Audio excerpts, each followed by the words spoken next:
दोस्तों नमस्कार। मैं आपका होस्ट अशोक पारे आप सबका इस 11वें एपिसोड में जो इंजीनियर्स ट्रेनिंग एकेडमी का 11वां एपिसोड है इसमें हार्दिक स्वागत करता हूँ। दोस्तों ये जो आज का एपिसोड है वो मैं आपका जो ट्रेनिंग प्रोग्राम है जो पिछले एपिसोड में आपने देखा है, जो मैकेनिकल मेंटेनेंस में आपको मैंने ट्रेनिंग किस तरह से होती है वो उसका एक वो दिया है सेशन कि आपको किस तरीके से वहाँ पर ट्रेनिंग लेना है। और लेकिन आज का जो सब्जेक्ट है वो है कि आपका जो दिन है, जो 8वां दिन हो जाएगा आपका।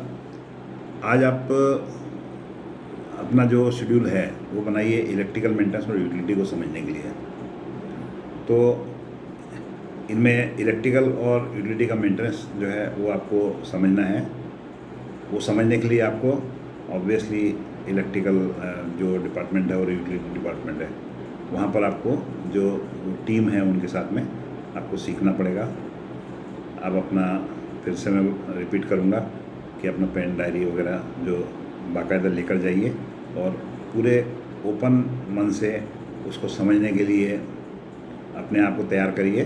आप दोस्तों फिर मैं आपको रिपीट करना चाहूँगा कि आपका जो ये ट्रेनिंग है इसका पर्पज़ जिस सेक्शन में जा रहे हैं उसका इंटरव्यू लेना या उनकी परफॉर्मेंस देखना या उनके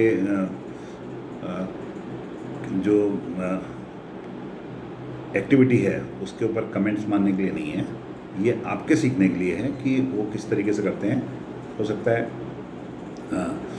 कि आप कुछ पूछते हैं और शायद हो सकता है कि उनको हर्ट भी कर जाए, तो आप उस चीज़ को ध्यान रखिए कि आपका जो बिहेवियर है वो एक लर्नर का होना चाहिए, ना कि आप उनको ऐसा लगे कि आप उनका इंटरव्यू ले रहे हैं या उनके क्रियाकलाप को ऑब्जर्वेशन कर रहे हैं। तो दोस्तों एक स्टूडेंट बनकर जाइए वहाँ पर। और सबसे पहले मैं आपको वहाँ पर एक चीज़ बोलूँगा आपको कि आप उनसे ये जानने की कोशिश करिए कि आपके पास में इलेक्ट्रिकल इंस्टॉलेशंस या इलेक्ट्रिकल चीज़ें कौन कौन सी हैं, उनकी लिस्ट है। हो सकता है एक फर्म अगर प्रोफेशनल ऑर्गेनाइजेशन है उनके पास ऑब्वियसली होना चाहिए, अगर नहीं है तो भी तो आप कम से कम आप अपने लिए नोट कर लीजिए कि कौन कौन से इलेक्ट्रिकल इंस्टॉलेशंस हैं आपके पास उनके पास में। जैसे एक बड़ी इंडस्ट्रीज़ के अंदर it is not possible to answer this question on end of कि आपके पास में कितनी इलेक्ट्रिकल इंस्टॉलेशंस हैं। बहुत सारी एक प्लांट के अंदर सैकड़ों मोटर्स भी हो सकती हैं, बड़ा अगर वो है। फिर बहुत सारी पैनल्स हो सकती हैं। तो ऑन एंड ऑफ ऐसा जवाब देना शायद पॉसिबल नहीं होगा। आप व्हाटएवर उनके पास में जो है एटलीस्ट आप उसको उनसे समझिए। जो आपको लगता है कि ये नोट करने लायक है वो नोट करिए। लेकिन जो मैं आपको बता रहा हूँ वो ये है कि आप एक प्रोफेशनल तरीके से आप करना चाहते हैं तो हो सकता है कि आगे ये कंटिन्यूस इम्प्रूवमेंट प्रोसेस होती है, इसमें आप भी अपना कंट्रीब्यूट करेंगे आगे। और इस चीज़ को एक पॉजिटिव उसमें लीजिए।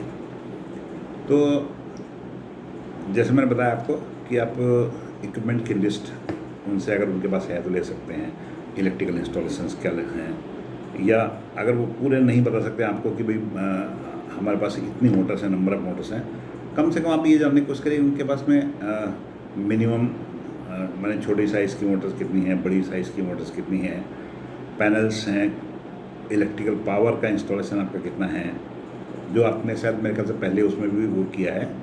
तो ठीक है, चलो आप इसको रिपीट के तौर पर भले आप उसको ले लिए, लेकिन आप जब इलेक्ट्रिकल डिपार्टमेंट आए तो आपको इलेक्ट्रिकल के एंगल से आप उसको समझ लीजिए। तो इक्विपमेंट की लिस्ट आप बना लीजिए। अगर कोई आपको उनकी एक्टिविटी छोड़ के अगर आपको हेल्प नहीं कर पा रहा है तो कोई बात नहीं, उसको बुरा मत मानिए। आप अपने हिसाब से कुछ चीज़ें जितना लगता है, अगर वो बोलें कि भाई चलो ठीक है हम एक व्यक्ति देते हैं रिकॉर्ड देखने का, वो आपको बता देगा, तो ठीक है, तो आप अपने हिसाब से करिए। एक बहुत बड़ी इंडस्ट्री में शायद एक दिन कुछ भी नहीं होता। आप एक मोटे तौर पर कम से कम जाना, अगर इक्विपमेंट की लिस्ट नहीं मिल पाए तो ठीक है, चलो आप उनसे समझने की कोशिश करिए कि बड़ी मोटरें क्या साइज़ की होती है, मैक्सिमम कितना पास पावर की हैं, ट्रांसफार्मर आपके पास क्या साइज़ का है, कितने केवीए का है, फिर आपका जो इलेक्ट्रिकल इंस्टॉलेशन है, जो आपकी ग्रिड होती है इलेक्ट्रिसिटी बोर्ड, वहाँ से कितना पावर आप लेते हैं, आपके पास में कितना कैप्टिव पावर या फिर ये है डी सेट्स या दूसरी वो फैसिलिटी हैं, वो कितने पावर की हैं। यानी दूसरी मैंने इसलिए बोला क्योंकि किसी ऑर्गेनाइजेशन के अंदर सोलर पैनल भी हो सकती हैं, इसलिए मैंने ये क्वेश्चन किया आपको। तो आप ये मोटे तौर पर अभी जानिए कि क्या उनके पास में इक्विपमेंट्स हैं और उन चीज़ों का वो मेंटेनेंस कैसे करते हैं। जनरली आपकी इन्फॉर्मेशन के लिए बता सकता हूँ मैं कि जो बड़ी बड़ी मोटर्स होती हैं या इवन छोटी मोटर्स होती हैं, नॉर्मली किसी भी इंडस्ट्री में, आप घर में भी अपना एक्सपीरियंस होगा, 20-25 साल तक नॉर्मली उनमें फेल्यूर ही नहीं होता कुछ। इस तरीके से वो डिज़ाइन की जाती है, इस तरीके से उनकी बेरिंग बनाई बेरिंग्स यूज़ होती हैं, इस तरीके से शाफ्ट की टॉलरेंस मेंटेन की जाती है, इसकी इतनी प्रॉपर फिटिंग की जाती है, डस्ट प्रूफ होती है, या फिर उसमें जो कूलिंग फैन का अरेंजमेंट होता है। तो ये सब चीज़ें ऐसी इक्विपमेंट के अंदर की जाती है कि वो बहुत ही लंबे टाइम के लिए डिज़ाइन किया होंगी। यानी नॉर्मली एक मोटर की एवरेज लाइफ बोल सकते हैं 20-25 साल, 20 साल मिनिमम होती ही है। तो अभी जैसे मान लो 400-500 हार्स पावर की मोटर है, 600 हार्स पावर की मोटर है, तो इन मोटर्स का जलना या कुछ डिफेक्ट होना प्लांट के लिए बहुत बड़ा नुकसान हो सकता है, बहुत बड़ा एक ब्रेकडाउन खड़ा हो सकता है उसके कारण। तो इन चीज़ों को बनाया ही ऐसा जाता है कि उनकी लाइफ बहुत लंबी हो और उनका मेंटेनेंस भी इजी हो, यानी प्रिवेंटिव मेंटेनेंस उनका बड़ा इजी हो। तो ऐसे केस में जो मेंटेनेंस है वो उन एक्टिविटीज़ को में फोकस करके किया जाता है कि जिसके कारण वो मोटर जो हैं वो जले ही नहीं, ऐसी नौबत नहीं आए। तो उसमें जो रेगुलर जो चीज़ें होती है, मैं आपको बता रहा हूँ, जैसे बड़ी मोटर्स होती है उसमें फ़िल्टर्स होते हैं जो कूलिंग के लिए एयर जाती है वो छन के जाती है ताकि उसमें डस्ट वगैरह नहीं जाए। प्लस उसके जो टर्मिनल बॉक्स हैं वो भी काफ़ी अच्छे सील्ड कंडीशन में होते हैं और उसके कनेक्शंस जो हैं वो बहुत ही प्रॉपरली लगिंग करके और ढंग से वो किए जाते हैं ताकि वो जले ही नहीं, मतलब स्पार्किंग होने का कोई चांस नहीं हो। और उनका जो स्पीड कंट्रोल वगैरह होता है वो भी सब पूरा स्मूथ होता है, मतलब इलेक्ट्रॉनिक कंट्रोल होता है।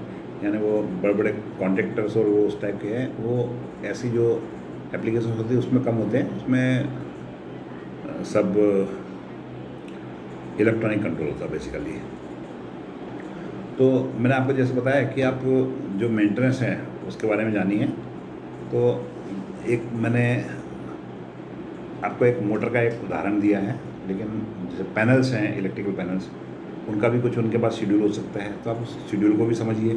पैनल्स का कैसे मेंटेनेंस किया जाता है, पैनल्स के अंदर कैसे वो प्रिवेंट करते हैं कि फेल्यूर ना हो, क्योंकि एक पैनल के अंदर एक तो बहुत सारे इंस्ट्रूमेंट्स इंस्टॉल किए जाते हैं, उसके अलावा उसके अंदर बहुत सारे रिलेज या और प्रोटेक्शन डिवाइस या फिर एक्चुएटिंग कॉन्ट्रैक्टर्स या रिलेज वो भी सब लगे होते हैं। तो एक शेड्यूल के अंतर्गत उनको या तो मेंटेनेंस किया जाता है या कम से कम इंस्पेक्शन किया जाता है ताकि आने वाली प्रॉब्लम को पहले से डिटेक्ट किया जा सके और उसको करेक्टिव एक्शन प्लान किया जा सके उसके। तो ये तो हो गया आपका इलेक्ट्रिकल जो इंस्टॉलेशंस है उसका। उसके अलावा इसमें बहुत सारी यूटिलिटीज़ जो होंगी उनके पास में, जैसे मैंने एग्जांपल दिया था उस दिन की, मान लो एलपीजी है या वाटर सप्लाई है जिसमें सॉफ्टनिंग प्लांट्स भी हो सकते हैं या सिंपल वाटर यूज़ हो सकता है। और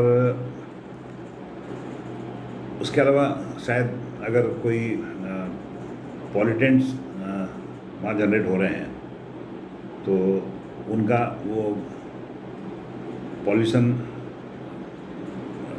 यानी वाटर ट्रीटमेंट प्लांट या दूसरा कोई भी जो ट्रीटमेंट प्लांट है वो भी वहाँ पर हो सकता है। तो उसका भी कुछ शेड्यूल हो सकता है, उसके भी कुछ ऑपरेटिंग का कोई क्राइटेरिया होगा या उसकी कैपेसिटी हो सकती है। वो सब आप एटलीस्ट जानने की कोशिश करिए। और जैसे मैंने बताया आपको एलपीजी है, दूसरे यूटिलिटी बॉयलर्स हो सकते हैं या और यूटिलिटी में आपके मटेरियल हैंडलिंग इक्विपमेंट्स हो सकते हैं।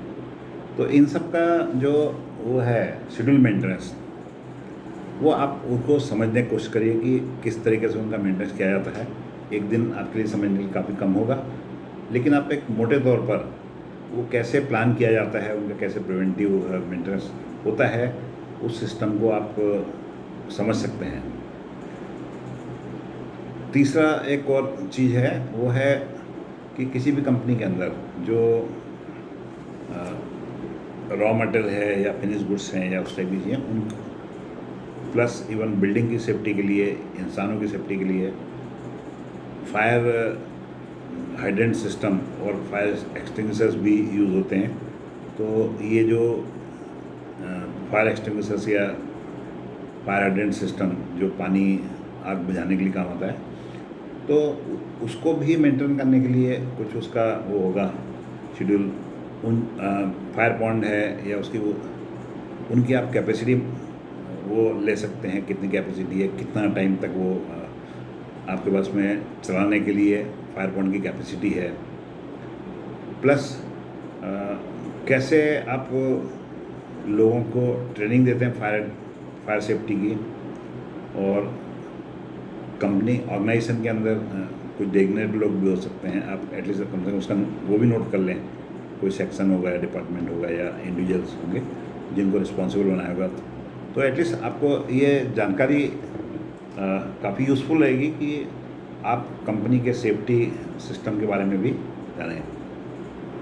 आप कंपनी की हिस्ट्री भी तलाश सकते हैं कि भाई कंपनी के अंदर कोई एक्सीडेंट हुए हैं क्या अभी तक, और अगर एक्सीडेंट हो तो क्या करेक्टिव एक्शन हुआ, उसमें क्या वो हुआ, व्हाट वाज द आउटकम, और उसको प्रिवेंट करने के लिए क्या करेक्टिव एक्शन ली गई है ऑर्गेनाइजेशन के अंदर, वो भी चीज़ें आप समझ सकते हैं। प्लस जो फायर हाइड्रेंट है, इनकी रेगुलर इंटरवल पे एक ट्रेनिंग भी होती है जो कंपनी ने डेजिग्नेट किया होगा, या तो कोई पर्टिकुलर डिपार्ट सेक्शन या यूटिलिटी वो भी ऑर्गेनाइज करते होंगे, या आपका पर्सनल डिपार्टमेंट जो है HR वो भी शायद प्लान कर सकता है। तो ये सब चीज़ें आपको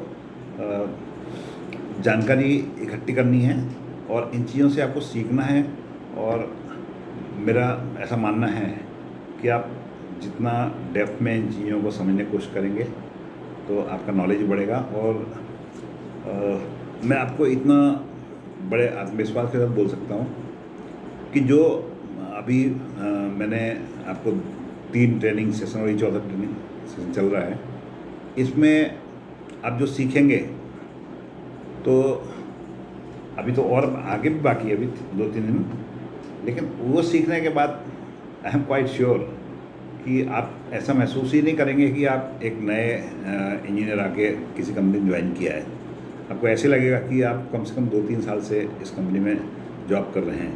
तो इस ट्रेनिंग शेड्यूल को बनाने का मेरा पर्पस यही था कि एक इंजीनियर जो कॉलेज से निकल के आता है तो उसको एक इंडस्ट्री के अंदर कैसे ट्रेनिंग लेनी चाहिए और उस ट्रेनिंग से वो कैसे अपने आप को डेवलप कर सकता है, अपने आप को इंडस्ट्रीज़ के जो नॉर्म्स हैं, उस इंडस्ट्री के अंदर जो प्रैक्टिस हैं, चाहे वो मेंटेनेंस की हो या मटेरियल प्रोक्योरमेंट की हो, ये सब चीज़ें वो एक 10 दिन के शेड्यूल में ही उसको इतना जानने को मिलेगा। शायद हो सकता है कि वो एक डिपार्टमेंट में ज्वाइन करने के बाद में वो अगले 10 सालों में भी शायद नहीं सीख पाएगा, क्योंकि अगर वो अलग अलग सेक्शंस में अगर काम नहीं करेगा तो शायद उसको ये जानने का मौका भी नहीं मिलेगा। और कुछ इंडस्ट्री होती है जो मल्टी स्किल डेवलपमेंट में काम करती हैं, कुछ ऐसी होती हैं जो नहीं करती हैं, जो आप एक डिपार्टमेंट को ज्वाइन कर लिया तो ज़िंदगी आपकी सारी उसी में निकल जाए। तो लेकिन ये जो ट्रेनिंग है ये ओरिएंटेशन से बहुत ज़्यादा आगे की चीज़ है जो मैंने आपके लिए प्लान की थी। और दोस्तों, मैं आपको फिर से रिक्वेस्ट करता हूँ कि आप इस वीडियो को सब्सक्राइब कीजिए, मेरा यूट्यूब चैनल सब्सक्राइब करिए। और इसमें आप जो नॉलेज मिल रहा है आपको, आप अगर आप उससे सेटिस्फाइड हैं, मोर देन सेटिस्फाइड हैं, तो आप अपने दोस्तों के साथ इस वीडियो को शेयर करिए। आप मेरे चैनल को सब्सक्राइब भी करिए। और मैं ये आपको यकीन के साथ कह सकता हूँ कि जो मैंने वीडियो बनाए हैं अभी तक और जो आगे बनाऊँगा वो अपने आप में एक मिसाल होंगे। और शायद ये किसी इंस्टीट्यूशन, किसी कॉलेज के अंदर ये चीज़ें आपको नहीं सीखने को मिलेगी। ये एक प्रैक्टिकल चीज़ है जो मेरा अपना 40 वर्षों का अनुभव है, जिसको मैं आपके साथ में शेयर कर रहा हूँ। और आपको जो ट्रेनिंग का जो मैंने प्लान किया है वो बेसिकली आपके लिए एज ए स्टूडेंट या एज ए इंजीनियर जब आप ज्वाइन करोगे तो ये बहुत यूज़फुल होगा। लेकिन साथ में ये उन लोगों के, उन इंडस्ट्री चलाने वाले लोगों के लिए भी बहुत ज़्यादा यूज़फुल होगा जो ये सिस्टम फॉलो नहीं करते हैं, जो इस टाइप के प्रोफेशनल एक्टिविटी से अपना प्लांट या फैक्ट्री मैनेज नहीं कर रहे हैं। तो उनके लिए एक सीखने का बहुत बड़ा अवसर होगा। और ये उन लोगों के लिए भी बहुत ज़्यादा अवसर होगा सीखने का जो ऑलरेडी ऑर्गेनाइजेशन के अंदर काम कर रहे हैं, एम्प्लॉयज़ या इंजीनियर्स काम कर रहे हैं। और वो इस ट्रेनिंग के बहाने, ये मैं उन लोगों को टारगेट नहीं किया हूँ, मैंने टारगेट किया है जो इंजीनियर्स जो ज्वाइन करने वाले उनको। लेकिन अगर आपकी ऑर्गेनाइजेशन के अंदर आप इस तरीके से आप वो काम नहीं कर रहे जो मैं स्टीयरिंग में कर रहा हूँ, जो आपको बता रहा हूँ मैं, तो आप इसके बेसिस पे अपने जो आने वाले इंजीनियर्स हैं, फ्रेश इंजीनियर्स हैं या आपके दूसरे एम्प्लॉयज़ हैं, आप उनकी ट्रेनिंग ऑर्गेनाइज कर सकते हैं। प्लस अगर कुछ एक्टिविटी जो मैं इसमें मेंशन करता हूँ वो अगर आप नहीं कर रहे हैं, आपके कंपनी में नहीं हो रही है और आपको लगता है कि ये बहुत यूज़फुल है, तो मैं आपको वो भी रिक्वेस्ट करता हूँ कि आप इन एक्टिविटीज़ को अपने जो प्रोसीजर मैनुअल है या दूसरी चीज़ें हैं उसमें आप इनको इन्वॉल्व करिए। कुछ वर्क इंस्ट्रक्शन में भी अगर आपको काम की कोई चीज़ लगे तो आप उसको भी उसमें ले सकते हैं। Thank you very much. और अगेन मैं आप लोगों को फिर से एक रिक्वेस्ट करता हूँ, please subscribe my channel and इसको वो करिए, अपने दोस्तों के साथ शेयर करिए। और आप स्वयं तो इसका फ़ायदा उठा पाएंगे, लेकिन आपके जो दोस्त हैं, आपके जो रिलेटिव हैं, जो अभी स्टडी कर रहे हैं इंजीनियरिंग में, चाहे वो डिग्री में हो, डिप्लोमा हो, या आपके जो दोस्त हैं जो किसी का ऑर्गेनाइजेशन में भी काम कर रहे हैं, अगर आप उनके साथ शेयर करेंगे तो आई एम श्योर कि उनको भी इस वीडियो से, मेरे जो यूट्यूब चैनल है उसके माध्यम से बहुत सीखने को मिलेगा। Thank you very much. Have a good day.